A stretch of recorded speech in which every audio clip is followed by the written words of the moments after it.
الله الرحمن الرحيم سبح اسم ربك الأعلى الذي خلق فسوى والذي قدر فهدى والذي أخرج المرعى فجعله غثاء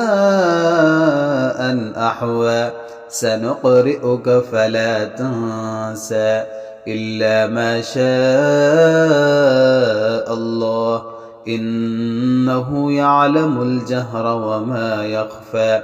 ونيسرك لليسرى فذكر إن نفعت الذكرى سيذكر من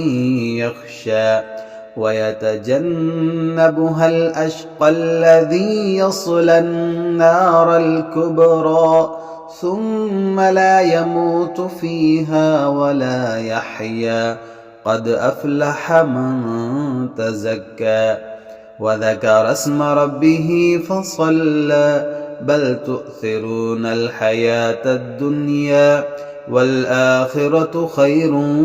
وأبقى إن هذا لفي الصحف الأولى صحف إبراهيم وموسى.